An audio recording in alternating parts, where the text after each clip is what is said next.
लवा लठिया दादा लवा लवा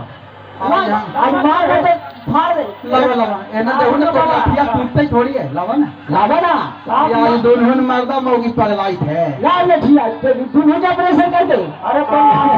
लवा है लाठी ना टूटी तो ए देखा देखा है ना तो वैसे करती तो वैसे ही कर देंगे हां तू ऐसे करना है ना तो हम कह दिलियो ना वैसे कर देबो माने सादा कनु हां पहले कैसे बाबू हो कैसे हो बढ़िया से नचे बउआ हां नचा कभी कैसे बाबू हो हम सासुताना वासी है अरे नना दिया देखो के वासी है बोलो मुआ तो अरे हो सजा नवा तो हई सजनवा ना यही तो हलचल जी ना आज हौ सजनवा आज ई दुआरा के फेरा में ही पड़ल है आज ई बात आर के फेर में आएंगे हां ई भातार के माफ सुन रे ए बेटी ई भातार है भात खिया के जोड़ी सराय वाला हां हां ई भातार खाली भात खियै थुन अरे भाई निमन करम ना कर मही त ऊ भातार लात खियै हां पहले कैसे बबुआ कि सासुताना पासी है अरे ननबिया देख के हंसी है अरे हौ बोला मुआ तहरा अरे हौ सजा नमा तहरा तब बिना पासी है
आज जब मेकअप पहले हई त जीतो भैया पूछे था थोड़ हां आज जहिया निहुर गई मही ना हां जी त तू पूछ मही लेकिन ऊ ना पूछ थोड़ यही चलते कहे थियो कि इनका छोड़ करके हरि जी में नेह लगा ले बाबा से नहीं लगा ले बाबा से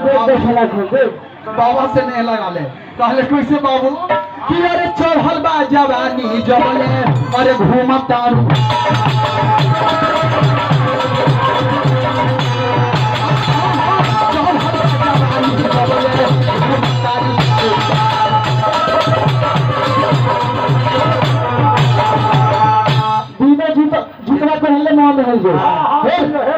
ऐसा व्यास के कुछ करना नहीं है क्या करना है लाठी से मारना नहीं है तो क्या करना है ऐसा निकल के भैया कुछ करना है 10 दिन के कोई मोजा पहनले है ना हाँ 10 दिन के मोजा पहनले है हाँ तो खाली मुहवा में कोच के 5 मिनट बंद कर देना हाँ अब 5 मिनट में चाहे मोजा निकले तो इनकर पर निकले कैसे बबुआ कहे कि कैसे अरे कि चढ़ल बा जवानी जबले अरे घूमता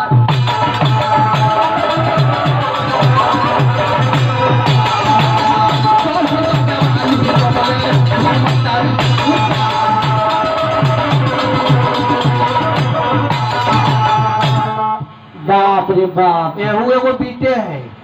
लेकिन तोरा से होत बा तई खाली काथू ना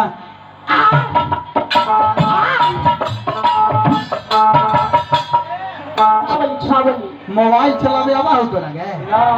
ना देखा कि ठाक कहले कैसे बबुआ कि अरे जइबू तो सजाना तो अरे गालो भी है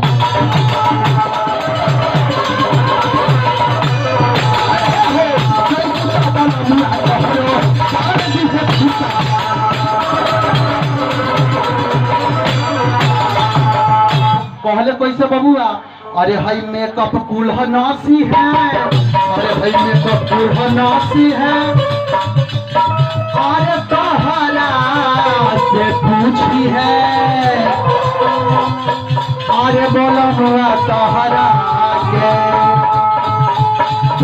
झूलले बस कहती है बड़ा